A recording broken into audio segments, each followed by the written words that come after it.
never turn, I'll never bend. I'm with you now until the end.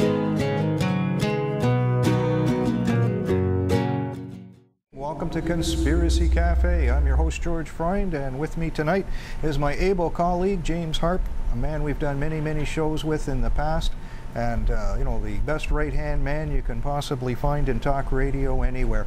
He hosts a show on Blog Talk Radio, which he'll describe to you, and we'll welcome you to Conspiracy Cafe on that channel, the one and only here in downtown Toronto at Bay and Dundas. And tonight we have a very special guest in, Stan Friedman, the UFO Master of Arts and Sciences in no uncertain terms, an investigator at Roswell, an accomplished author and speaker, and he's going to be appearing this Saturday night here in Toronto. If anyone can beg, borrow, or steal a ticket to go to Conspiracy Culture's big event with George Norrie at the Queen Elizabeth Theatre at the CNE, and that's going to be at about 7 p.m. start time, 5 p.m. Opening time. And if you're blessed with a ticket like we are, you're blessed with a ticket like we are, because it's going to be hard to find one. It's going to be a knockout. Michael Cremo is going to be there to talk about forbidden archaeology, and I hear George Norrie's going to sing. Well, that's a new, and by the way, it's great to be at the studio, George. It's been a long time since I've been at ThatChannel.com, and what better way is to come on Conspiracy Cafe. And I even came a special trip from my bunker just north of Toronto just to be part of the show, because we got a great guest on, Stanton Friedman, who's going to be at this upcoming Saturday event at the Queen Elizabeth building, and 7 o'clock. And you said it's very hard to get a ticket because it looks like all the tickets are sold out. Indeed. And with no further ado, I guess we have to welcome Stan Friedman to the show, and really thank him for taking the time to talk to us, because he's got to fly out to Toronto tomorrow and come and grace us with his knowledge and experience in this issue. You know, we deal with the red hot matter all the time, things that you're not supposed to know, things that go bump in the night. And you know, this is our first time with Stan, and you know, I have a few Georgisms from time to time, but one of them is people make light of the word conspiracy, and you know, I always like to throw it in the face of a lot of mainstream media. What was the first conspiracy? And a long time ago they told us the world was round, and if you believed that, you were wacko, and we had to believe the world was flat. Well, there are things that go way beyond our world. Other worlds. We're here, other people can be here, so why can't they come and stop off at the planet Earth? I think that's well within the realm of possibility. So we welcome Stan Friedman, and bless you for taking the time to talk to us. Well, it's my pleasure. I grew up with radio. I like radio. I don't need to wear a tie. Well, that's something I took off, because it's a scorcher in here. That's what I hear. Oh, indeed. With these hot lights and such, we're also using the synthetic background for the first time on this show as well, just to give a little bit of a sci-fi scene in the background for the viewers. Stan, if you could just give us a bit of background for yourself, for novices who might not be as aware of what you've done with your life to devote yourself to this really hot topic of extraterrestrials, and bringing it in from a scientific background that you have. Well, I grew up in Linden, New Jersey. It wasn't my fault. I had nothing to do with it. It's a great place to be away from. I spent 2 years at Rutgers University in New Brunswick, New Jersey, 3 years at the University of Chicago, got bachelor's and master's in physics from the university. Carl Sagan and I were classmates for 3 years. He never bragged about me being his classmate, but I can brag about his being mine. I wish he were still around. I then spent, our paths diverged, to say the least. I went out into industry, the real world, and set a record, I think, for working on canceled government-sponsored advanced research and development programs. You know, there's a real world out there, and real research and development programs completely outside the purview of academia, even though they still don't seem to realize it. I spent 3 years with General Electric Aircraft Nuclear Propulsion Department working on nuclear airplanes, believe it or not. And in 1958, we employed 3,500 people. Our budget that year was $100 million, which was a lot of money in 1958. 1,100 of those 3,500 people were engineers and scientists. And it was great. It was intriguing to me. It was exciting. Hey, this thing could go. And I was doing experiments and not just sitting around and doing paper studies. And that's when I first got a clue about flying saucers. Entirely unintentionally, I was ordering books from Marlboro Books, discount place. And I needed one more book so I wouldn't have to pay shipping. I'm a cheapskate. And there was the report on unidentified flying objects by Air Force Captain Edward J. Ruppelt. Now, he had headed Project Blue Book in the early 50s. And the Air Force was co-sponsor of our program with the Atomic Energy Commission, and I figured those were the good guys. That was then. I thought, if these things are real, and I didn't have an opinion because I didn't know anything, bad habit of mine, don't express an opinion if you don't know anything, and so it ought to be worth reading, and it wasn't going to cost me anything. It was $2.95 marked down to $1 for a hardcover book, and that's what shipping would have been. So I read the book. It intrigued me. It didn't convince me, but I shared it with my neighbor. Charlie was an engineer, 10 years older than I was, and he was more impressed than I was, and I was impressed by that. I mean, I was 24 years old. He was a man of the world, you might say. And then we each went our own separate ways, and the next time I saw him, several years later, he attended a lecture of mine at an engineering group in Connecticut. And the first thing he says to me, "We knew you when you didn't believe in flying saucers," which was a nice thing to say. Anyway, I moved to California, read another dozen books, and then the epiphany came, if you will. At the University of California, Berkeley Library, after reading a dozen books, I found a copy, privately published, of Project Blue Book, Special Report 14. Biggest study ever done for the Air Force, but it hadn't been mentioned in any of the books that I had read. I mean, 240 charts, tables, graphs, and maps. I was in data heaven. However, the guy included a copy of the official Air Force press release in 1955, October, in which the Secretary of the Air Force, no less, lied through his teeth. That made me angry. He said, "We believe that no objects such as those properly described as flying saucers have overflown the United States. Even the unknown 3% could have been identified as conventional phenomena or illusions if more complete observational data had been available," unquote. Now, the only trouble with that straight-sounding statement is a total lie. The unknowns weren't 3% or 6 or 12. They were 21.5%. And they were completely separate from the 9.3% listed as insufficient information. Well, it really made me angry. I was accustomed to dealing with security. Reports I wrote were classified, and tiptoeing around the truth sometimes to avoid giving out classified information.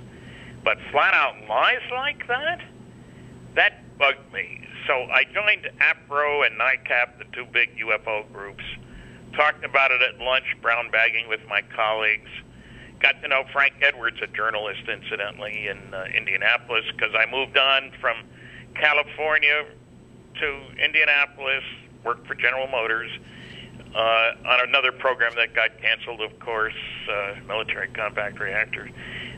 Got to know Frank, and he gave me a copy of his new book, Flying Saucers, Serious Business, and I read it. And by this time, I was working for Westinghouse in Pittsburgh, Westinghouse Astronuclear Lab, no less, working on nuclear rockets. Again, not just paper studies. I'll talk about that in a minute. And I called Frank, and I said, "Frank, I want to go public. You know everybody. Who can I talk to?" So he gave me a bunch of names, and one of them was the producer for a radio show called Contact, believe it or not, at KDKA Pittsburgh, which, as you guys know, is one of the big U.S. Clear Channel station, 50,000 watts, got a big signal. And I figured because in Pittsburgh, if you were a nuclear physicist, which is what I was, working for Westinghouse, those were gold-plated credentials. Didn't impress the guy I was talking to at all. boiled down to, well, don't call us, we'll call you. Less than a month later, he called me. Somebody had canceled at the last minute. He called me at 6:30 to do a 7 o'clock show, guys. I live near the station. Could you please come on tonight? So I did go on, and somebody at work at Westinghouse had a book review club, and they were reading Frank's book, and she asked me if I would give a lecture to her book review club in her living room. That was my first lecture. I liked it. They liked it. I did that show a number of times, and I was learning my trade, but a couple of breakthroughs happened. One was I'm riding to work one of 2 days. I live downtown, Astronuclear Labs, out of town, and Joanne was a supervisor, PhD from Carnegie Mellon. And I'm saying, gee, I'd like to talk at Carnegie Mellon University. Well, talk to the dean, Stan. I said, well, I talked to Dr. So-and-so, and he wasn't interested. She says, Stan, the dean's my husband. He's heard you on the radio. Why don't you give him a call? Well, I did. And, he'd be delighted to have me speak. They had a whole series of speakers, and we set a date, and I realized it was during the day. That means I got to take some time off work. So his last question was, how much do you want? And I figured, well, he's going to cut me down, but I'll ask for 100, and he'll settle for 50. But no, he bought 100. But then, because I knew his wife, he told me what he was paying the other guys and the other people in the series: $1,500, $1,600, $1,700. Well, the talk went extremely well, and he wrote a very nice letter to the agent through whom he had booked the other speakers. And he booked me for a princely sum of $300+ travel for the Engineering Society of Detroit. Now, that is not a bunch of little old ladies in tennis shoes, you understand. Very hard-nosed people. This is 1967, 68, I guess. And I went up there. They were sold out 3 weeks in advance for 1,008 people for dinner and a talk. And there wasn't one negative question. That was very encouraging to me. I did a lot of other talks, and finally I say to my boss, I said, I need some guidance here. I like lecturing, but I don't want to lose my job or my clearance or my mortgage, or, I need to know what the rules are, because without a clearance, you're tough out of luck in what I was doing. So they came back to me with the rules. You can say what you please on your time. You can identify yourself as a Westinghouse nuclear physicist. But we would like you to start your lecture with a disclaimer. The views you're about to hear are mine and mine alone, and not those of my employer. Well, who could ask for anything more than that? That's great. Well, I did ask for something more. Got a call from a colleague at Los Alamos who was also working on nuclear rockets. Hey, Stan, how about speaking to the local section of the American Nuclear Society? Oh, I'd love to. I mean, on an expense account. Oh, I don't make those decisions. I'm in Pittsburgh. He wants me to go to New Mexico on the company, no less. Now, Westinghouse is a corporate member of the American Nuclear Society, and I'm a member, too, for that matter. I asked management. They said yes. So I flew to New Mexico, and I'll be going there this coming Thursday for the big annual Roswell Festival, because I'm the original civilian investigator of the Roswell incident. Anyway, I went there. We had over 500 people, one of their bigger crowds, and again, no negative questions. So it was the enthusiastic response, there's a point to these stories, of my professional colleagues that convinced me I had something meaningful to say, and I could handle the slings and arrows of outraged, nasty, noisy negativists. And so it wasn't too long thereafter where they ran out of funding on the Advanced Nuclear and Space Systems Development programs, and I went full-time, 1970. The flying saucer physicist strikes again. So now I've spoken at over 700 lectures, all 50 states, 10 provinces, 18 other countries. Answered, I figured out once, about 50,000 questions, and done all kinds of television and radio and so forth. And, if you had told me this back when I started, that I would be doing this full time, I'd have laughed my head off. But here I am, and I've written 5 books and enjoyed almost all of it. And I should add something else. Many people say to me, well, you must get a hard time from the people on the press out there and stuff. I've had all of 11 hecklers and over 700 lectures, and 2 of them were drunk. And the audience took care of the others. So for people who think nobody cares about this subject, you're wrong. A lot of people care. And just the fact that the program is sold out Saturday night, I'm glad I didn't have to buy a ticket. It's pretty expensive. Well, Stanton, you also, the city of Fredericton also declared August 27 Stanton Friedman Day. Is that true? 2007 they did, yeah. I mention Fredericton whenever I can. When I do radio programs, I often say beautiful downtown Fredericton, and of course most of the people in the world have no idea where that is. So I enlighten them, and you know, it's funny, when I talk to people in California, I often tell them, remember, I'm 4 hours ahead of you. Come on, Stan, you're only 3 hours ahead of you. No, I'm east of Maine. Well, there's nothing east of Maine. Oh, yes, there is. So I enlighten the world about Fredericton. It is a lovely place. We need people, anybody listening who wants to live in a splendid place that doesn't cost you an arm and a leg. The winters are a little rugged, but we have nicer summers than you guys do. Well, it is quite beautiful down there. I know I took a good drive through New Brunswick in 2008, and you know, that was my first time. It was just absolutely lovely. The people are friendly. The vistas are just captivating. You know, it rained like hell, unfortunately, for most of the trip, but that's just fate. So, you know, one of the big issues, I guess, that exists in you know, any type of investigation of, you know, UFOs or flying saucers, of course, has to be Roswell, and you're so very well versed in Roswell. And I guess that was one of the big wake-up calls for me too, is because governments lie. Governments lie all the time. I know they lie about everything. That, huh? Okay. So the fact that they say there's nothing there, or it doesn't apply, or anything like that, tells me right away that they're lying, and this has to be the truth, just because they always lie. There's nothing else to conclude. It's just how big is the lie, what's the depth and breadth of the situation. Well, you know, one of the strange things is that some of those academics just can't believe the government can keep secrets. Dr. Seth Shostak of the SETI Institute. SETI stands for Silly Effort to Investigate, you understand. Seth said, look, hey, this is the same government that couldn't handle Katrina with FEMA, that runs the post office. He didn't say anything about you know, the Office of Naval Intelligence, the CIA, the NSA, the DIA, the NRO, and then, what's his name, head of the Hayden Planetarium, Neil deGrasse Tyson, said at Penn State University, 1,800 people, the article said, well, the proof that the government can't keep secrets is how much we know about President Clinton's genitalia. That's a really relevant remark, you know. And, you know, right along the way, I've had 2 different academics tell me, Stan, look, if Roswell really happened, they'd have had to pull half the physicists out of the colleges to deal with it. I said, you've got to be kidding.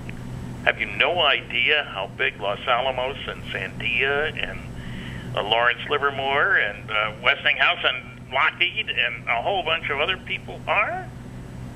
The total budget, I looked about 10 years ago, total budget for the 3 nuclear weapons labs was greater than the total budget for the National Science Foundation in all its areas of activity. And they each employed roughly 8,000 people and each spent about $1 billion a year. And so what I find, and this cuts across a lot of areas, it's not just that, excuse me, is that the academics have no appreciation of how much goes on outside of academia. For example, nuclear propulsion. These guys will tell you can't get here from there. They're still thinking, you know, they're like guys who are still using slide rules. They're still thinking of chemical rockets. Are they really unaware that the Navy has had nuclear submarines since 1956? That there are nuclear-powered aircraft carriers out there, excuse me, that can operate for 8 14 years without refueling? Are they unaware that we have learned one of the biggest secrets of the universe, how the stars produce their energy? I mean, when you realize how ignorant we were in, say, the year 2000 or 1900, let's say 1900, you know, no airplanes, no rockets, no genetics, no nice little microcircuits and all this other stuff, computers, there's a very long list. And yet, between 1944, let's say, and 8 years later, we went from dropping chemical bombs, they were called blockbusters, 10-ton blockbusters, big bombs. It took a B-29 to carry them. That was in 44. 45, we exploded our first atomic bomb. Instead of releasing 10 tons of dynamite energy equivalent, about 19,000 tons. And then we finished it off in 1952. We started the next era with our first H-bomb, which released the energy of 10 million tons of TNT. 10 million. And that's not the biggest one. The Russians exploded one, 57 million tons of TNT. And the point is, smart guys, and I worked on a fusion propulsion system study in 1962, smart guys know you can use fusion to send you to the stars. You can have particles that have 10 million times as much energy per particle as they can get in a dumb old chemical rocket.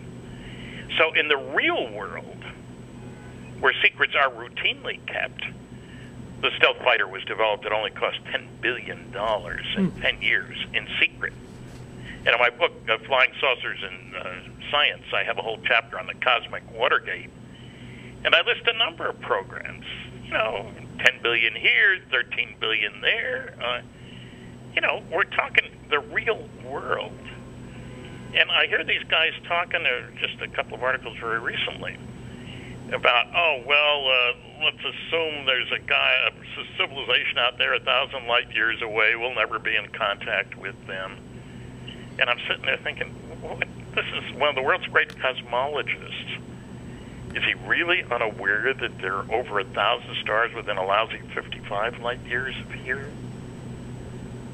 And that some of them are 1 billion years older than we are, just down the street? And so the notion that, why don't the aliens come here and land on a White House lawn? Did you ever hear such a silly question? Mm-hmm. Does the President of the United States speak for 7 billion Earthlings? I don't think so. It's a no-fly zone on top of it.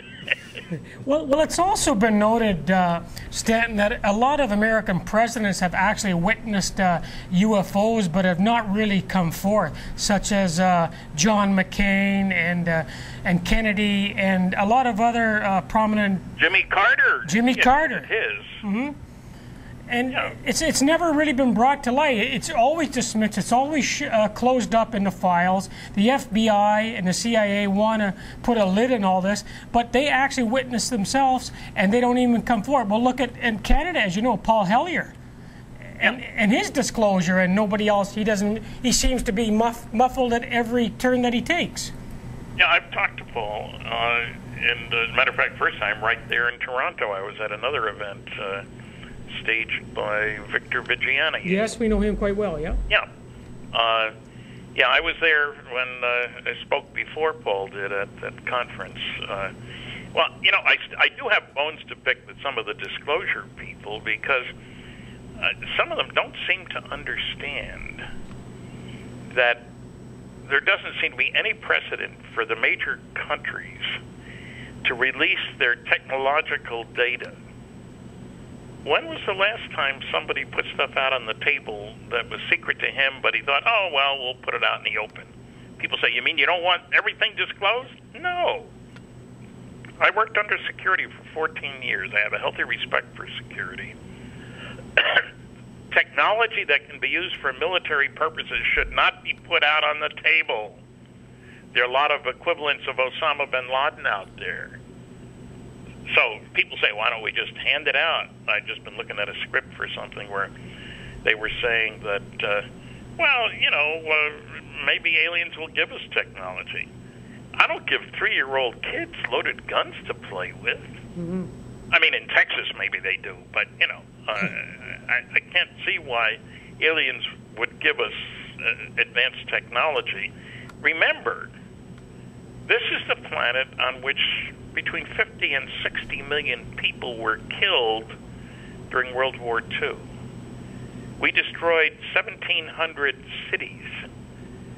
These are guys you're going to give advanced technology to? You got to be nuts. Well, as I understand it, they're making a sweat for this technology. A buddy of mine who was in the Canadian military, verified in personal conversations that there were retrievals at Roswell, and that they are working very, very hard to try to, retrofit all this science into our world, and that's where we acquired things like stealth technology or advanced fighter planes or any type of modern technology. They've recovered from there. Of course, you're not allowed to talk about that in any way, shape, or form. And he was roundly, not exactly punished, but set up for the kill for even revealing some of this information. Where he was left in a very precarious position where he could be destroyed at a moment's notice, have his reputation destroyed, and any potential employment prospects. So then he just, kept very silent after that. But it's just inconceivable that an event like that couldn't be accepted on a broader forum. And anyone who does any reading about what you've described at all these labs, like the Skunk Works and their equivalents, they're so far ahead of where most people think they are. It's like wherever you graduated from school, it's like you stop learning. So if you graduate in 1965, you have to stay in 1965, and you never go any further because I guess there's no one to look at their tests and cheat on their notes or something like that anymore. And people just stop thinking, and I'm amazed at that. You can understand that governments don't want to release data. And people say, well, why? Are they afraid of panic? I don't think that's the problem. I give 6 reasons why all governments, not just the U.S., which is spending roughly $630 billion this year on things military. That's a lot of dough. 6 reasons. 1, you want to figure out how the darn things work. You set up your secret project. Rule number 1 for security is you cannot tell your friends without telling your enemies. They listen to the radio too, guys. Second problem is the other side of the coin. What if somebody else figures out how they work before you do? You don't want them to know you know they know. The third problem is, what if an announcement were made tomorrow by 2 highly trusted people around the world, a little hard to find? My favorite odd couple, the Queen and the Pope. They're about the same age. What if they said, look, the planet is being visited, but it's okay? What would happen? Well, church attendance would go up, mental hospital admissions would go up, the stock market would go down.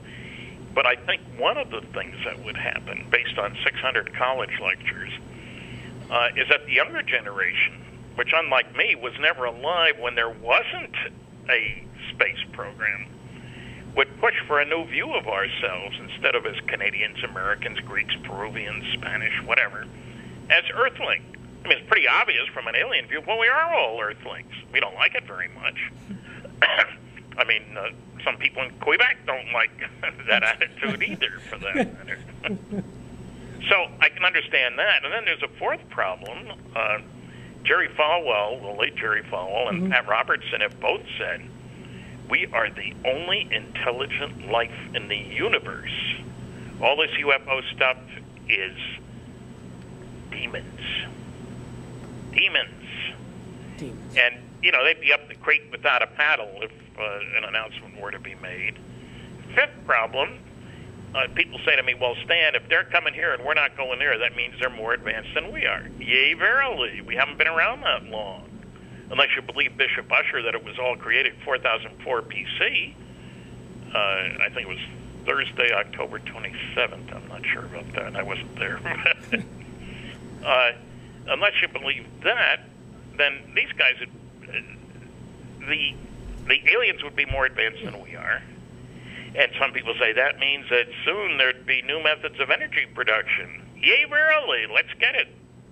new methods of ground transport, air transport, computers, communications, economic chaos. Well, that's the way life goes. Not many people making buggy whips anymore. And finally, sixth, in the course of all my lecturing, I have heard 7 different stories of Earthlings going up, airplanes, going up to shoot down UFOs. Orders were given to do that in the U.S. in 1952, incidentally. There's a fine book, Shoot Them Down, by Frank Ficino. It's listed on my website, as all the other stuff is, www.stanfriedman.com. Anyway, I've heard 7 different stories of guys going up and never coming back. Obviously, I didn't hear it from them. I heard it from, the mechanics, the other pilots, whatever. And none of the families were told what happened to their family member. Unfortunate accident, plane lost at sea. Sorry about that, folks. So no government would want to admit that that's happened. So none of that has anything to do with fear of panic or anything like that. And one of the silliest books is the one about Area 51 by Annie Jacobson. And she explains that the Russians were trying to produce panic like the War of the Worlds did by having Dr. Death, Dr. Mengele, Joseph Mengele, working for Joe Stalin, creating strange bodies of beings, and it was crashed out there, and it was supposed to produce a panic. Now, if you can make sense out of that, you're a better man than I am, Gunga Dean. Stanton, there's a lot of, you've been in the talking a little bit about military contracts. There's a lot of speculation that DARPA has used alien technology to be way ahead of its time, not only in weaponry, but in technology as well. Well, it wouldn't surprise me, but I think what people don't give enough credit to is the fact that in the Cold War, if you will, there was an enormous amount of money spent on developing new technology. The academics don't seem to understand it. A big project is 4 professors and 20 grad students. As I mentioned, we employed 3,500 people at GEANP way back in 1958. You put enough money after it, and any idea that you could try to put together that'll put us ahead of the Russians would get money. Some of them were pretty stupid, but a lot of work came out of that. The amount of technical work that was done under government contract in industry, not in academia, was enormous. So I don't want to give the aliens all the credit. Now, admittedly, the thing that makes a project most likely to be successful is knowing what you're trying to do can be done. Hitler didn't know you could build an atomic bomb. He spent a little money, but he spent his money on rockets. He knew you could build them. The Russians, after the war, we'd already set off 5 bombs. They knew you could build an atomic bomb. They were as smart as we were. They had the biggest cyclotron in Europe before the war. They had their hands full with a little war in their backyard, which we didn't have to worry about. And the most shocking document I ever saw, I think, from the National Security Council in 1951, it was declassified. The statement was made that the Russians had made more progress in the last 18 months on the development of nuclear weapons and methods for delivering them that had been expected for 5 years. The people in Washington were very worried. We didn't think they could deliver a bomb. It turns out we'd left the B-29, and they copied it and improved it, and they had their delivery system as well. And we were scared. So anything that would give us a hope was funded. Huge budgets for all kinds of stuff, some of which was junk, but some of which was worthwhile. So I don't give the aliens all that credit. I mean, if you had given Christopher Columbus a nuclear submarine in 1493 and say, hey, great work, Chris. I got a nuclear submarine here and an unlimited budget. I need 2 more of these. You think you could build them for me? No way in the world he could have. He was too far behind. So the fact that we have recovered a saucer doesn't mean we know how to duplicate it. Good. That's good. Well, you were one of the first people, or probably, to really get into Roswell, and you did interview Major Marcel. I was the first to interview Major Marcel. What were some of the stories or reports that you received from contact with him to, give us a good description of the incident at Roswell from his perspective? Well, it was funny how I found out about it. I was at a television station in Baton Rouge, Louisiana. I was supposed to be interviewed 3 times, 3 different people, to help promote my lecture that night at Louisiana State University. And I did the first 2 interviews. And the third reporter was nowhere to be found. This is before everybody had a cell phone. And the station manager's giving me coffee. He's looking at his watch. He's embarrassed. He knew the people who brought me to the station, and he knew I had other things to do. And out of the blue, he says, the guy you ought to talk to is Jesse Marcel. Being the brilliant investigator I am, I said, who's he? His next statement changed my life. He handled wreckage on one of those saucers you were interested in when he was in the military. What? Totally unexpected, as you can imagine. And so I said, what do you know about him? He lives over in Houma. That didn't tell me much because I didn't know where Houma was. I've been there since. He's a good guy. We're old ham radio guys. You ought to talk to him. Then the reporter showed up, busy the rest of the day. The next day I was at the airport early. I called information, got a number for Jesse, used the name Bill Allen of the television station guy. It turned out, I found out later, Jesse hadn't told him anything. He'd seen the article in the paper. Jesse's picture was all over the place. His name was all over the place. On July 6th, 1947, a rancher, Mac Brazel, came into town, talked to the sheriff. It was a Sunday. This is 2 weeks after the big noise about flying saucers began. Kenneth Arnold's famous sighting, June 24th. And the rancher, Mac Brazel, had found this strange wreckage on his ranch. His sheep wouldn't cross the debris field, a huge amount of stuff. Crazy. It was very lightweight, shiny metal like foil, but couldn't break it. You could bend it, but you couldn't cut it. Weird stuff. And he was at the general store in the little town of Corona on the 5th of July. He didn't have a radio, didn't have a telephone. He brought some of this wreckage in, and people say, maybe that's part of one of those flying saucers. They're offering a reward for him. What? Yeah, you ought to go into the sheriff in Roswell, bigger town than the local sheriff. And that's where the base was, the big military base. That's where I'll be next weekend. And so on Sunday, the 6th, he takes some of the wreckage to the sheriff's office. The sheriff, by prearrangement, called the base. Now, you have to understand, this wasn't just a bunch of GIs with nothing to do. It was the most elite military group in the entire world. They had dropped the atomic bombs on Hiroshima and Nagasaki. They dropped 2 more in Operation Crossroads in 1946 in the Pacific. So they were the first line of defense. They had nuclear weapons. Nobody else did.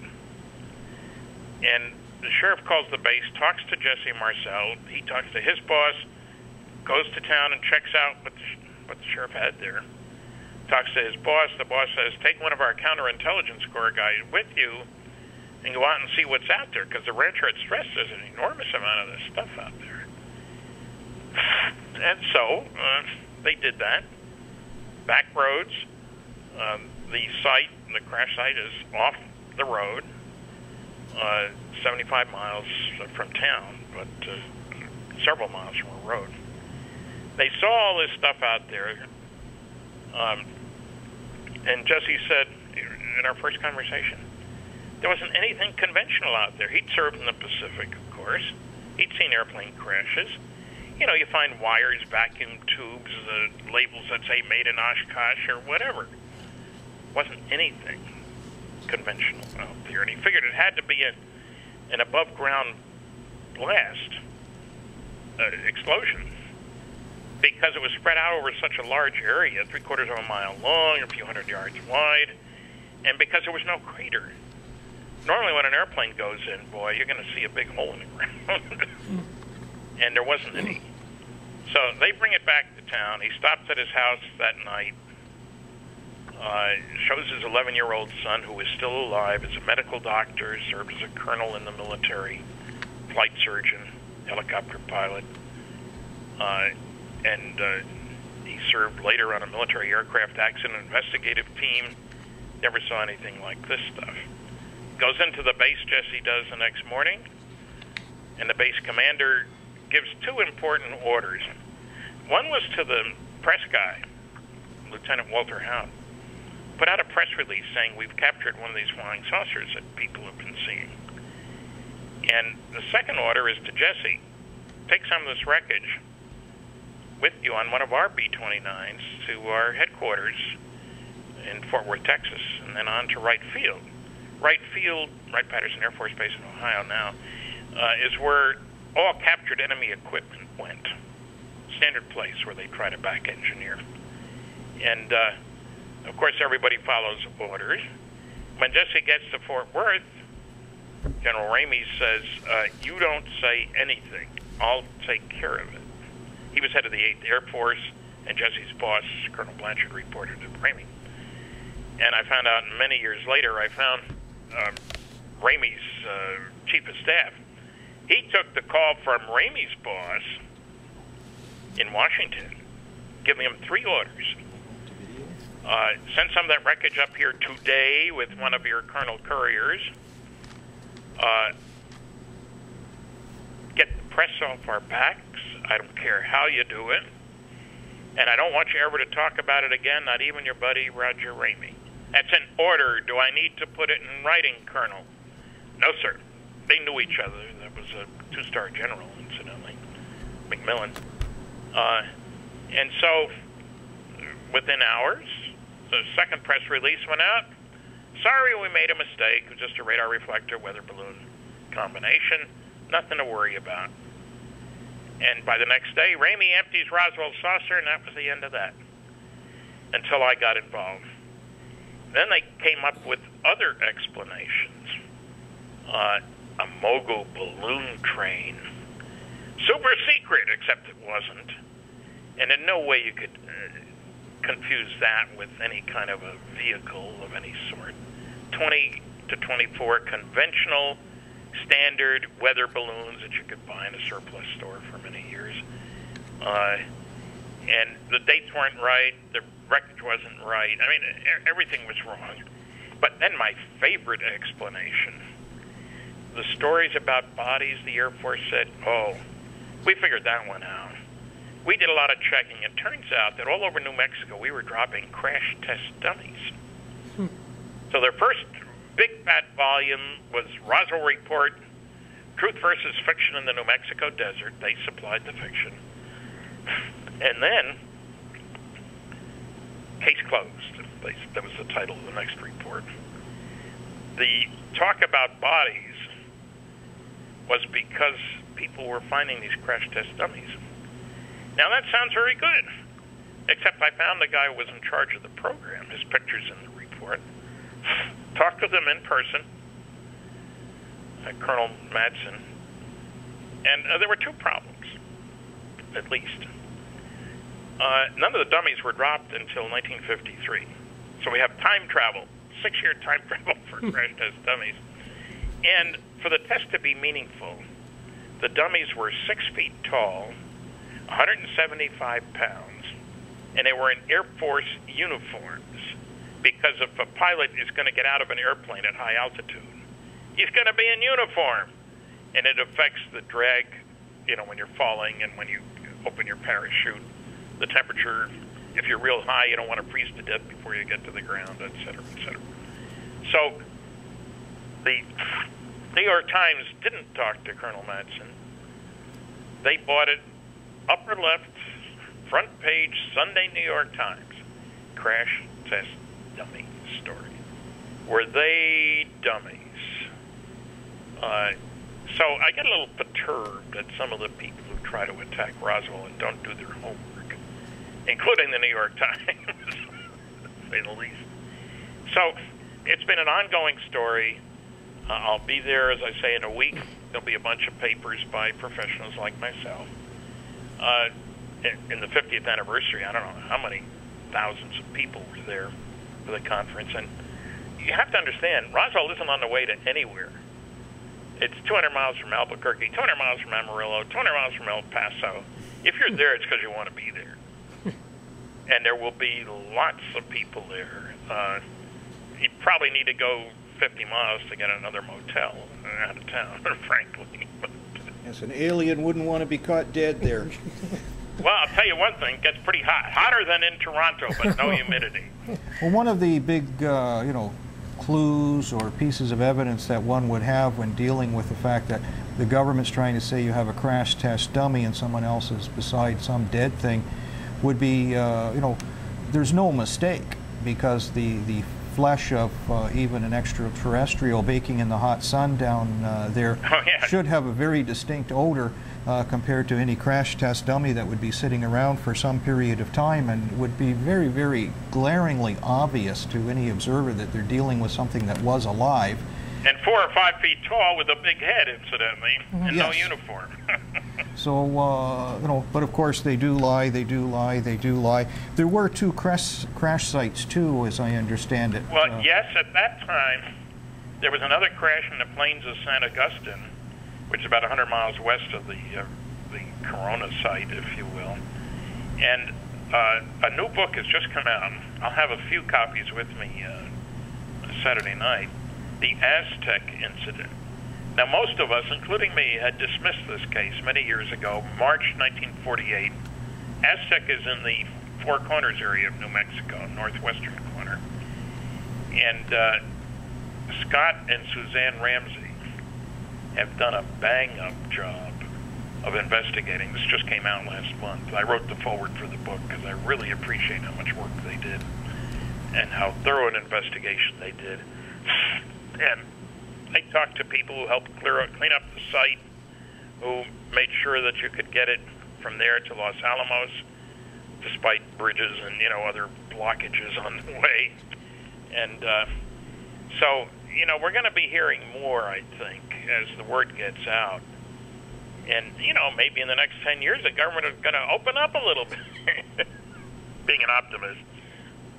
Now, Stanton, what about, when we get back to Roswell, what about all this alien autopsies and the footage and all people said, oh, it was a dummy, it was part of a Hollywood prop.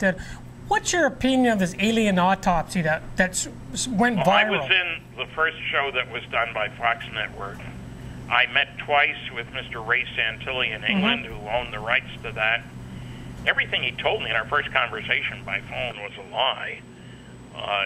And it wasn't any better when I got there.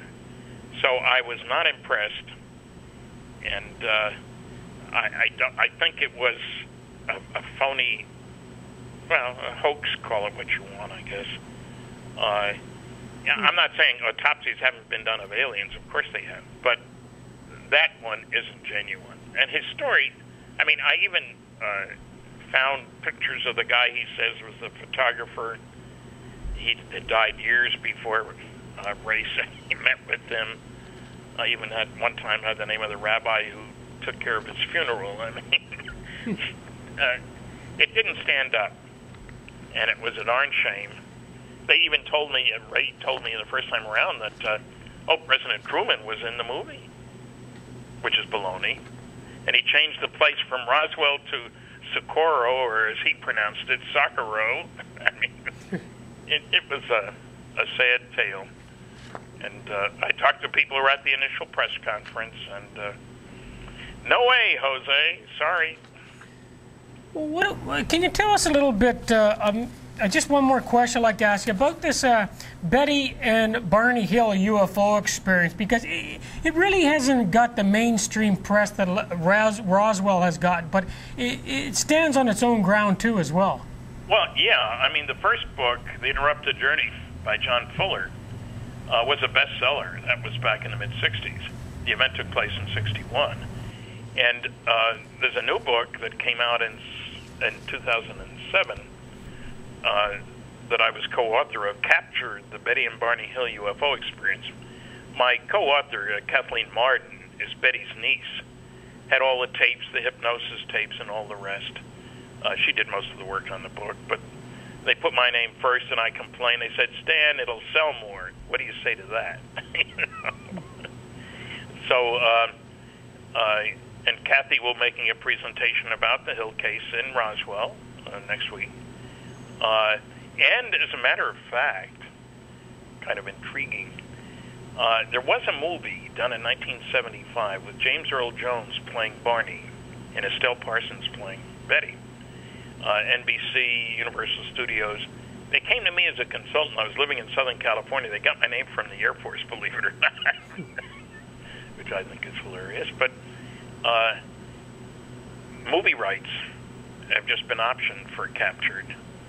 And even before that, the rights to my book, Top Secret Magic, MAJIC, about the Majestic 12 documents, was optioned, and the screenplay's been written for that. And the movie would be Magic Men. You know anybody who wants to spend a few $1 million, make a movie? Come on. And so I've got the possibility of 2 different books being made into movies, hopefully while I'm still alive. Good stuff. So, Bryce Stable is doing this, Stellar Productions, and some of you may remember the Dark Skies television series, that cover-up and stuff. So he did that. He's very knowledgeable. He's also co-author of a book, After Disclosure. So, these are exciting times. But the Hill case, yes. And there's a lot of stuff in our book that isn't in any other book. The star map work, the comparative analysis that Kathleen did of, okay, here's what Barney said under hypnosis, here's what Betty said. Did they match when they were together? Here's Betty's dreams, which some people want to blame it all on that. Doesn't match what came out under hypnosis. So, very clear-cut indication of truth coming out. And as a matter of fact, last year they had the 50th anniversary celebration in Indian Head in New Hampshire in mid-September. And there's going to be another one this year. Kathleen and I were both there. There was a tour, showed you where things happened. This is in New Hampshire, not too far from you guys. And there will be another one, I think it's the 14th, 15th, 16th of September. These are all listed on the website, www.stanfriedman.com. Yes, and we have put up a live link to that website. Okay. Good. Where we have our upcoming events page with, the event, of course, at the CNE coming up, and of course with a direct link to Stan's website, so you can, peruse his books and DVDs and, take a taste of something firsthand if you wish, because, you have to support the people who do a lot of work for the world and for alternative media, for alternative thought. And this isn't a place where you check your brain at the door. We encourage people to do their own research and to think for themselves. And, you just can't go wrong picking up almost any topic, that is avant-garde, because mainstream media is just nothing more than a box to put your brain in and have it sleep. When we were doing this question about the autopsies, did you ever have any connection with the mortician or know anything about Glenn Dennis, the chap? I was the first one that Glenn talked to, as a matter of fact. I had gotten his name from somebody, as somebody who might know something. I called him, and he was very close-mouthed. But I said, look, why don't I send you some background information, and you can decide whether you want to talk to me or not. And so I did that, and then I was going down there to be in a television program, Unsolved Mysteries. And I contacted Glenn, and he had liked what I had sent him. And he was at the old historic Wortley Hotel in the place where all kinds of Western stuff took place, big celebration. Why don't you come out and we'll talk to you? And one of his friends drove me out, and he's running the dining room at the hotel, and I'm recording, and there's mariachi music in the background, and he's telling me how he was called by people at the base, his company, Ballard Funeral Home, had the contract. There were thousands of people working out there, and some of them died, obviously, and had the contract to supply funeral services and stuff. And he gets a call asking about child-sized caskets. And what would you do to preserve a body that had been out in the heat? And he mentioned dry ice. It gets pretty hot in Roswell. I'm anticipating 105 next week. So bodies or anything lying out in the desert for a while, as you said earlier, are going to smell pretty bad and not be preserved very well and so forth. And so he went to the base. I mean, that was one set of things. He got called, asked for information. He knew where he could get small caskets. And then an airman had an accident, and the Ballard Funeral Home had the contract for ambulance services. That was not uncommon back then. I mean, a hearse makes a good ambulance when you think about it.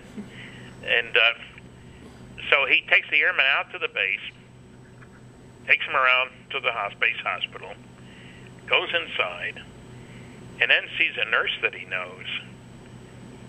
And she said, "What are you doing here? Get out of here." And he doesn't know what's going on. And an officer comes and threatens him, and, you'll be picking your teeth out of the desert. Don't you say anything. He doesn't know what they're talking about. Anyway, he goes to lunch at the officers' club the next day with this nurse, and she tells him that she was grabbed by a couple of doctors to help with an autopsy of an alien. She didn't use the term alien. A very strange, smelly body. And she drew a drawing of what the body looked like. And Glenn had been threatened not to say anything, and when he went to talk to her again, she was gone, been sent off. And so I was the first one he talked to, and because I was down there to give a lecture out at White Sands Missile Range, as a matter of fact. And Glenn he's still alive, but he's got advanced Alzheimer's, and hasn't done any interviews for years. Well, how long after the event was it that you spoke to him? Well, I spoke to him, it was probably 79, was on some mysteries in the 80s. Didn't talk to anybody until, when I heard Jesse Marcel's story, what do? He doesn't have a specific date. I hear a second story about that other crash up in Bemidji, Minnesota. I shared it with Bill Moore. He had a third story about an English actor driving across from Los Angeles to Philadelphia who heard a story about a crash saucer in New Mexico. And that one, he could pin down the date because it wasn't a trip you made very often back then. And Bill went to the University of Minnesota Library. We talked about this in Minnesota. And found the story. And it verified what Jesse had told me, what the other guy had told me. The next year and a half, we found 62 people connected with the case. And I'll admit, there was a little luck.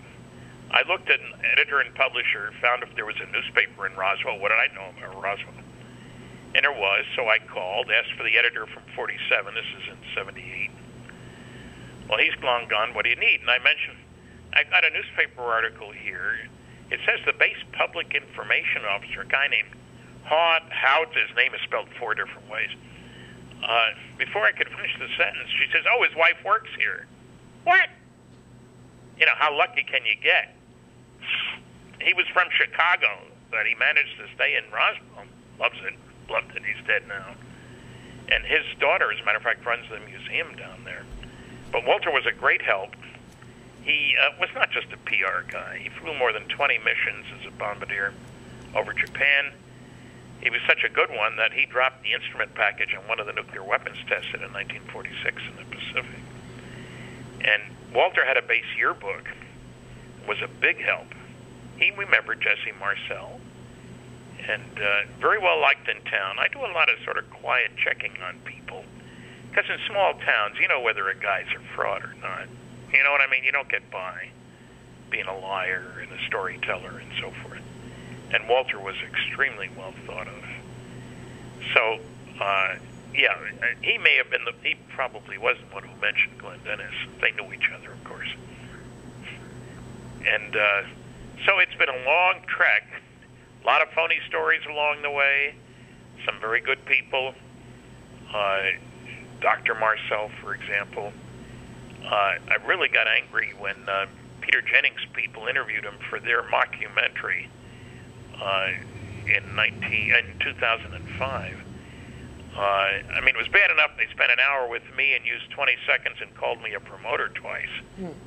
But they interviewed Dr. Marcel, who was on leave from being called back in at age 68 to serve in the military. He was on leave from Iraq, where he flew 225 combat hours as a flight surgeon and helicopter pilot.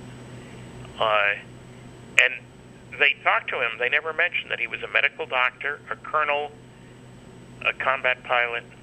I think those go to credibility, don't you? Absolutely. That's why we're here. Credibility. They don't do the job, and they actually destroy, almost any semblance of free speech or independent thought. And that's one of my big pushes to do an alternative media show. Is the power is in the hands of the listener, the viewer. You change the channel, you change the outcome of the world. And if you just fall into this little niche that they want to make for you, basically you're just existing in an intellectual straitjacket. And once you hear copious amounts of truths, it becomes very difficult to listen to these spin doctors anymore. It's just I have to turn them off. You noticed that, huh? Yeah. And a lot of the fans that follow this show are very astute in pointing that out in no uncertain terms. Like, there's just not a whole lot out there to really listen to and sink your teeth into, because we don't mask anything or hide anything. We just, go for the jugular vein and let the chips fall where they may, and people appreciate that because the lies, how do you know that they're lying to us? Well, one of the big events is, the extent they went to get the few samples that people took into their homes. Like, the military, the law enforcement authorities went to people's homes and ripping up floorboards, breaking into every little dark cranny and crook in your home to get a piece of a balloon, like, that you could buy at the surplus store. So tell me that, you can see by the reaction that you've caused what the truth is. The reaction was they overreacted by a factor of 1,000,000 if this was really a balloon. So it can't be a balloon, it has to be an unidentified flying object, a flying saucer, something of high integrated technology that, whether... I don't think there's anything in the skunk works that they could have come up with at the time. No. As you described the bits and pieces on the ground, you're looking at technology that is just so far advanced that even today we'd be scratching our head for answers. Well, let me give you an example.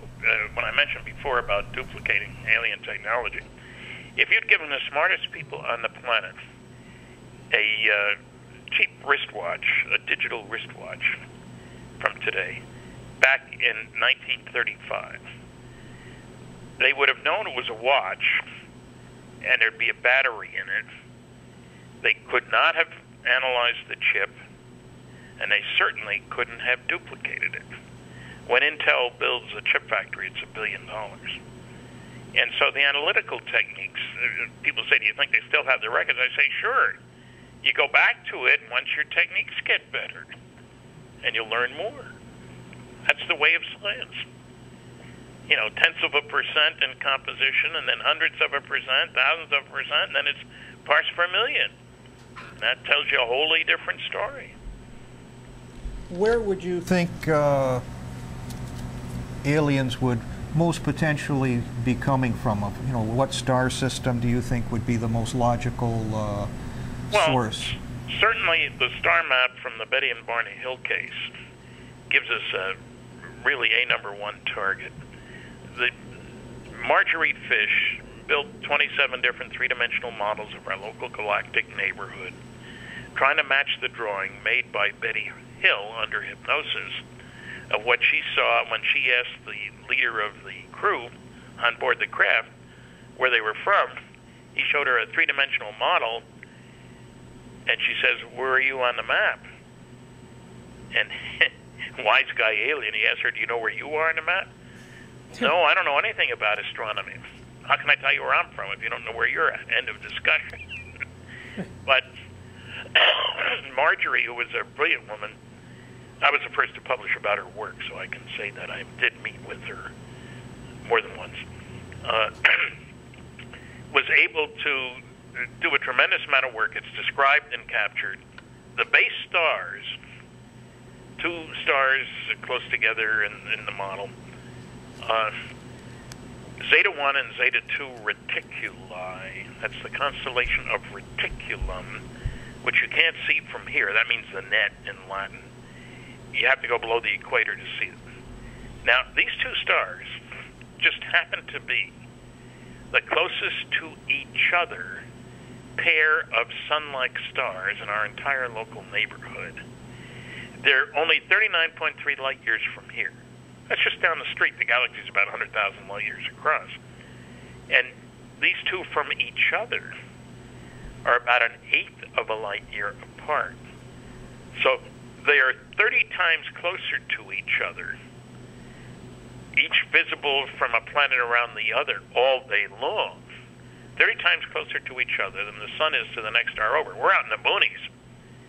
And, oh, by the way, they just happen to be a cool billion years older than the sun. So you had two reasons to think they worked on interstellar travel before we did. They had a heck of a lot of time to do it, and they had far more incentive. When you got a next-door neighbor, you have more incentive.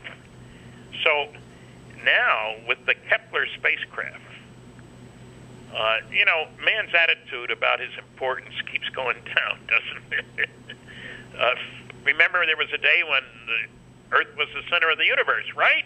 Exactly. You all know that. Oh, no, it isn't. But the Kepler space satellite is finding planets all over the place out there.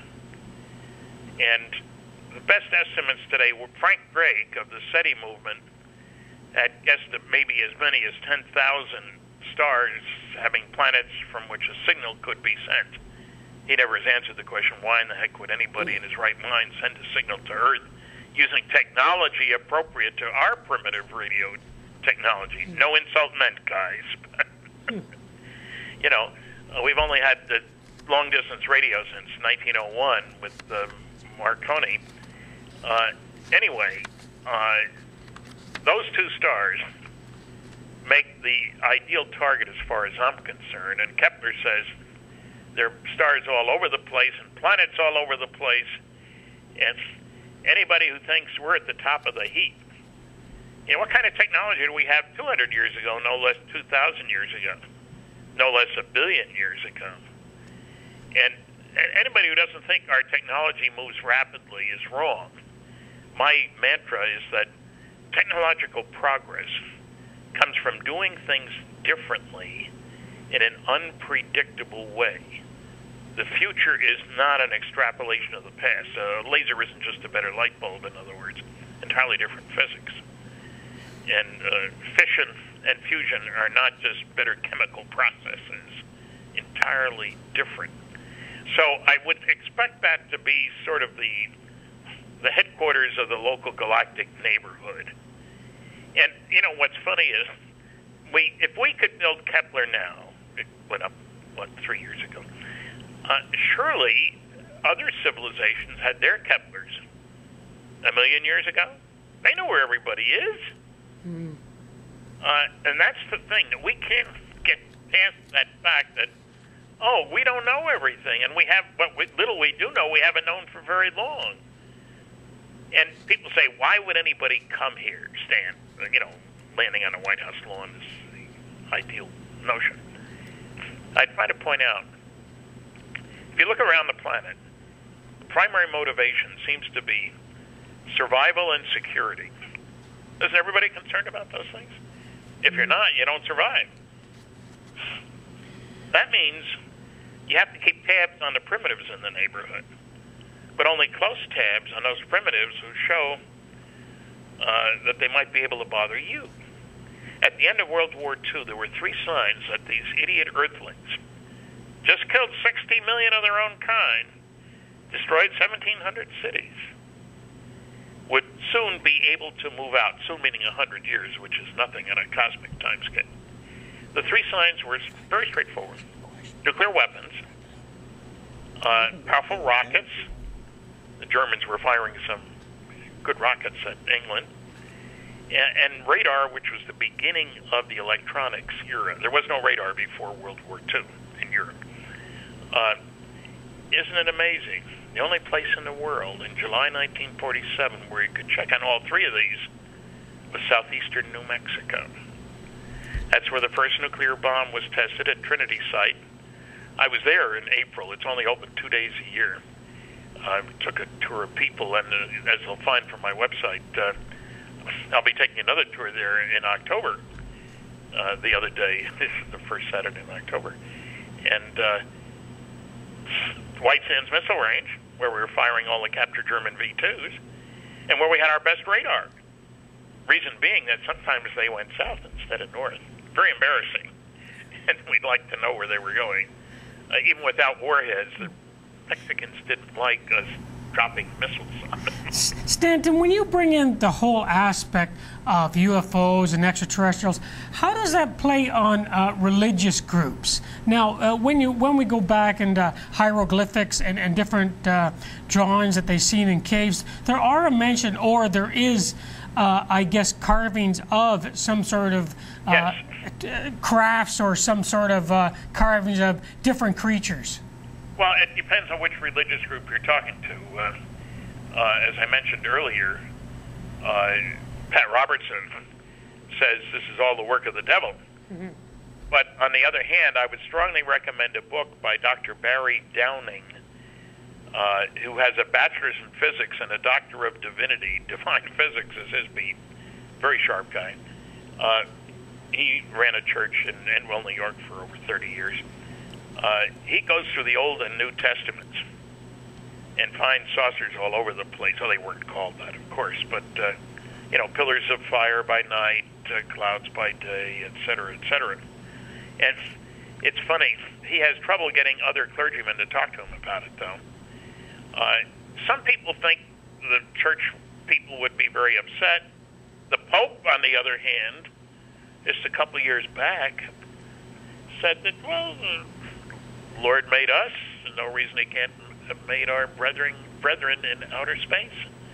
My first response was, what does he know that we don't know? Another Vatican cover-up. Why not? Well, the big thing is, Christ said, the truth sets us free. So if we find the truth, we set ourselves free, even if it's the truth about extraterrestrials. But one point I'd like to put up as an alternative, you did mention radar, and one of the other big mysteries going way back into that era was, of course, the Philadelphia experiment that they also tell us was never true and could never happen, that the Eldridge traveled through a time-space and moved, and that there were some serious casualties among sailors being fused in decks and stuff. What if that was the threshold that we crashed through that really alarmed aliens, is the fact that we could move through time and space, because maybe the propulsion systems of these spacecraft aren't exactly a mechanical device, but maybe as a time-space warp to get into a wormhole and move like across a portal, the universe. yeah. Yes.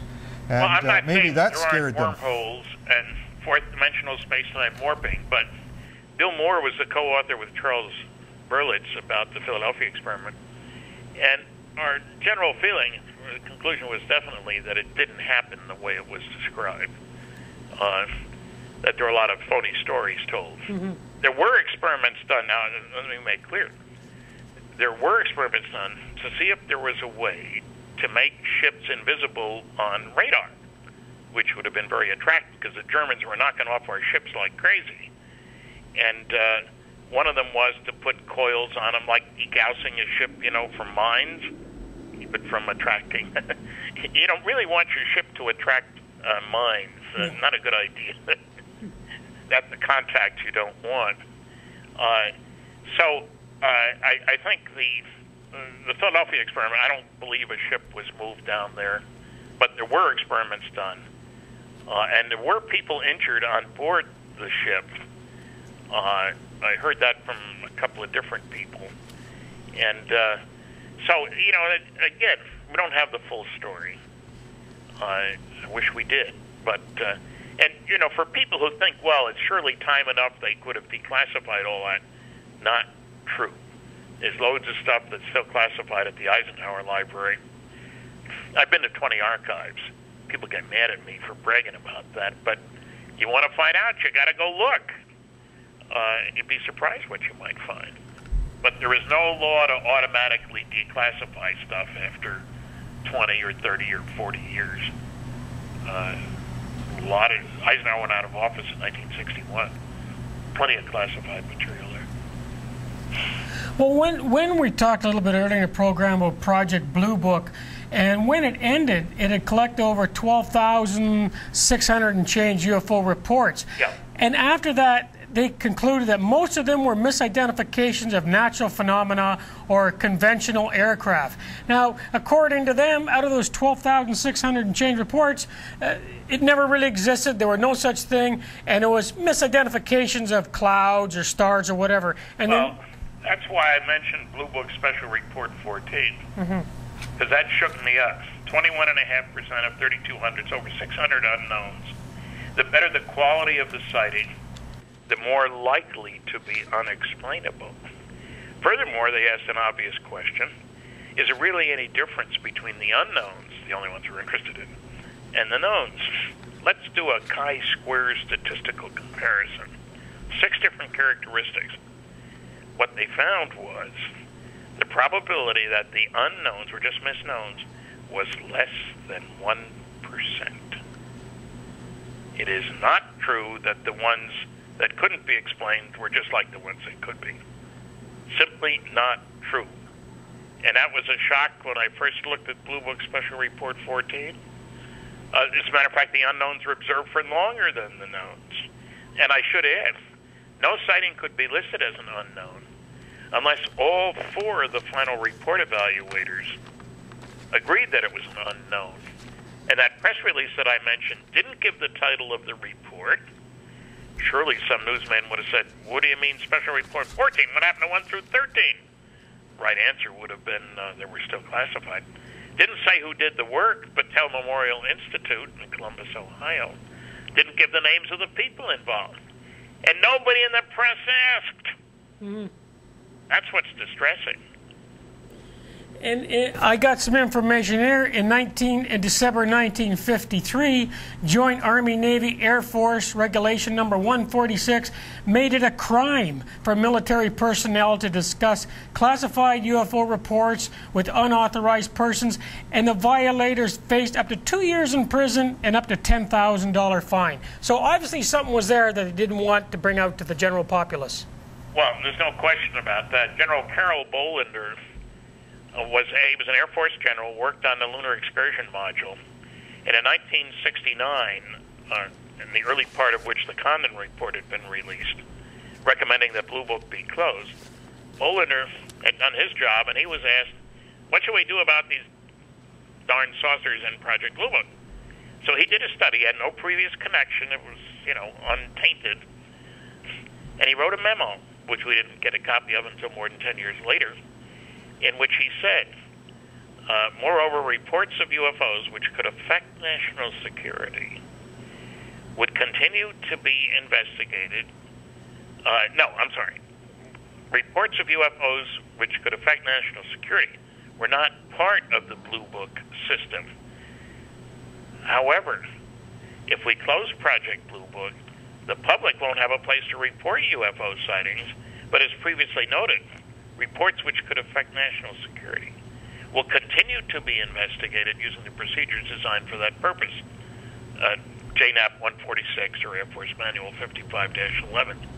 And I located Bolender and talked to him. I don't know of anybody else who has. And I said, it sounds like you're saying that there were 2 separate communications channels.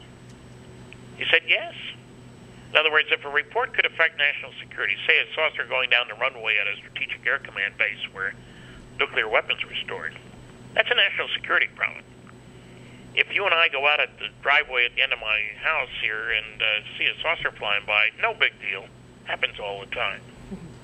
So, no major newspaper has broadcast or printed General Bolander's comments. Well, I know my #1 assistant here, Agent 99, is very good at picking out all sorts of mysterious things in geosynchronous orbit around the vicinity and pointing them out as UFOs. One of our fans sent in this picture here of an object that was flying over York region, if we can show that on the screen there, Aaron. And this was captured on a cell phone camera by a chap at night, and considering the the abilities of these cameras on the cell phones that are very low megapixels and such like that, that's got to be a very bright light in the sky crossing York region. A couple of months ago at night, this chap was working in the security industry and just, I saw the light, I saw the light. And here's this thing coming across the sky here. And, they're everywhere. But the big problem with people is, we have eyes, but we don't use them. Like, things can happen, right before you, and you just tune out. Here's, if you really look into the sky and scan the horizons and look at the stars, it's just amazing. There's a lot going on up there, and I was probably a bit of a skeptic myself years ago, but then I started to learn that we're being led down the garden trail by almost every authority that we were trained to trust. And now I have to think for myself, look for myself, and view things for myself. And I'm becoming very wholly convinced that we have a lot of friends up there. Well, the Mutual UFO Network has been receiving more than 600 sighting reports a month,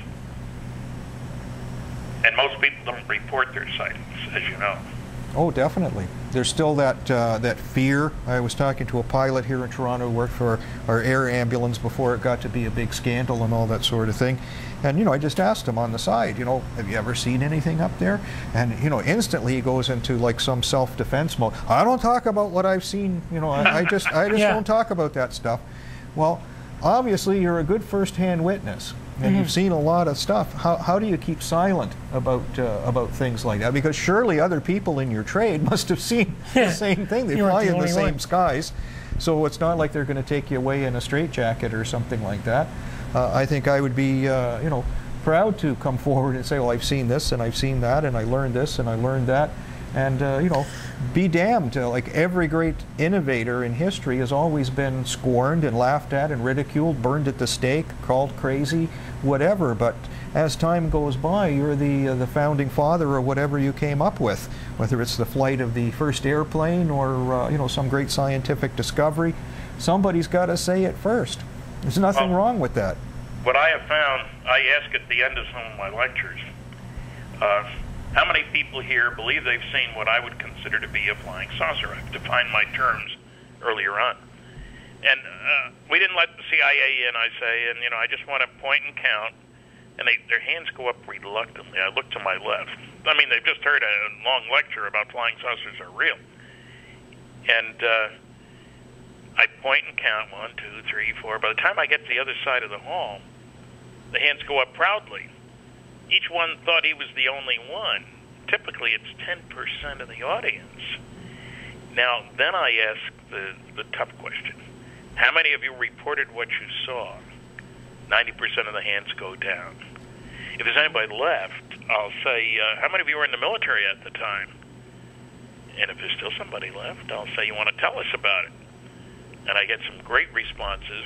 One guy in front of 1,300 people said, I can't, they told me not to say anything. I had another guy say, they took my pictures. He remained seated, and that's all he said. That's when you know you got a hot tamale. Well, that's right. And so I asked him, I said, look, you don't need to stand up. I'm not asking your name. But I'm sure the audience would like to hear the rest of the story. Everybody claps. He remained seated. He was flying a 4-engine aircraft for the U.S. Air Force out over the Pacific. Daytime. Plane 20 miles ahead. Radio's back. Saucer heading your way. They had gun cameras. They took pictures. They notified the base because the crew doesn't handle the film. That's intelligence stuff. Told them they were bringing film. And when they landed, the film was taken. They were debriefed and told never to say anything. And I'll guarantee you 99.99% of the people there thought this guy was telling the truth. He was not looking for fame or fortune or anything like that, but, you know, once he answered the first few questions, he was stuck. Indeed. Stanton, did you hear anything a little while ago when we talked about the government cover-ups and secrecy, about something about John F. Kennedy, and he had some information that he wanted to disclose to the public just before he was assassinated about UFOs? Well, there are rumors like that. There's a whole bunch of that sort of rumors. And at best, I'd put it in my gray basket. There were some of the phony MJ-12 documents. I think 3 of the documents are genuine. Mm-hmm. There's over 100 phony ones. And I was able to show that a bunch of them were phony by looking at real ones and showing you what's wrong, and finding the originals, which were emulated, if you will, change a few words, and looked very exciting. And some of the phony documents made it sound like Jack had asked for more information, and so forth. And Churchill asked, supposedly, what's the story on these things? But it's cloaked in unbelievability. That is, nothing solid about that. I believe the 3 genuine MJ-12 documents are the most important documents ever leaked to the public, classified documents. But somebody had some fun making up some phony ones, too. And I get pilloried by people saying, everybody knows those are phony. Mm-hmm. Well, I've been to 20 archives. I've written a book. I've listened to all the objections. Matter of fact, I made $1,000. Philip Klass, who was one of the noisiest of the negativists, looked at one of those 3 documents and said, maybe you didn't realize that's done in the large Pica type. But I've got 9 documents from the National Security Council, which is mentioned in one of these, and they're all done in the small elite type. And I challenge you to find any genuine documents done in the same size and style type, and I will give you $100 each, up to a maximum of 10, unfortunately, from my viewpoint. Well, he'd never even been to the Eisenhower Library. He got his documents by mail. The Eisenhower Library had over 250,000 pages of classified materials in the National Security Council files. To jump from 9 to 250,000 is a very large jump, irrational, illogical, etc. So I was going to the library. I grabbed 14 documents done in the same size and style type. It's easy to tell when you're handling them there. And sent him copies and an invoice for $1,000, and he paid me. He told everybody about challenging me, nobody about paying me, and then got angry when I published a copy of his check in one of my books. Well, maybe we can use you to settle the Obama birth certificate issue. Yeah, Flying Saucers and Science is a copy of his check. And he got very angry, and I told him, I said, Phil, look, you sent me a check. I Xeroxed it. I took the check to the bank. They cashed it. I can do whatever I darn please with that Xerox. Now, I'm a good guy. I blacked out some of the bank numbers. But, you know, let's face it, you were full of baloney. Exactly. Well, we're starting to get near the end of the rope here. The producers are getting nervous and heading towards the exit and such like that. So we're going to have to wind up. I imagine it's pretty late in your time zone too, and you've got a big trip to make tomorrow. So we don't want to impede your trip here, because there's a lot of people in Toronto really looking forward to this, and it's going to be a real global event from coast to coast, no pun intended. And very good. Don't forget my website, www.stantonfriedman.com. Exactly, and we really want to thank you for sharing your time with us, and opening up the doors to living history. I just find that absolutely amazing that we're able to talk to someone who talked to people who were instrumental in one of the greatest mysteries of the human race. And he's still alive. And he's still alive. Still alive. And he looks young. Maybe your picture on your website's old or something like that, but you do seem to age rather gracefully, and that's quite nice. So we hope to have you around for a very, very long time to impress We'll see him Saturday. Many generations to come yet. So I should add, I've never spent overnight in a hospital. Oh, I'm healthy. Wow. Maybe that's why. Maybe that's why. They got me many times. Yeah. That's to shoot us up with all those lethal injections. We don't even know that yet. Exactly. Hey, great, guys. Thanks for having me on. Oh, we I'll be appreciate on Saturday. Thanks a lot, Stanton. Bless you. Good night. Good night. Good night. And people, you know, this has been quite a presentation for us to have, you know, such an expert in the field of UFOs. A little break from the usual grind that we do on, you know, exposing all the nasty plots and conspiracies of the more popular genre and such. So we're really glad that we could do this, and we have our little alien friend in the back as a witness to this. You know, he escaped. I feel like Cherry McLean here. Yeah, he escaped from that, and we really appreciate James Harp coming back to visit Conspiracy Cafe and to come back to that channel. We did a show here, Cosmic Horizons, and I've been on many of his shows and many forums. We did university radio together and all that kind of stuff. It's just you know, great to have your regular dance partner around, so to speak, and shake trees. What show do you have now that's on Blog Talk that you can give people a quick reference to find your show and appreciate your work? Well, it's usually on Tuesdays at 6:30 p.m. on blogtalkradio.com, Cosmic Horizons Radio, where we give out the information they don't want you to know. Exactly. And the information they don't want you to know is virtually any information at all. You just have to walk down the street as a blithering idiot, and then who knows, you'll probably be elected to Congress or something like that. If they even have elections, you'll just be appointed to Congress and pretend to go through an election. But we're going to wrap it up now, and thank everyone for coming out. This will be posted hopefully in a short period of time for the benefit of those who couldn't be here tonight, so that they can you know, take a good sample of Stan Friedman and this special edition of Conspiracy Cafe with our special background. We'll be here again next week, same time, same ThatChannel. We're here and blessed by ThatChannel for giving us all these opportunities. That's something you really have to do. Change the channel to ThatChannel, change your horizons, change the world. We're here all the time from Bay and Dundas in downtown Toronto. Good night.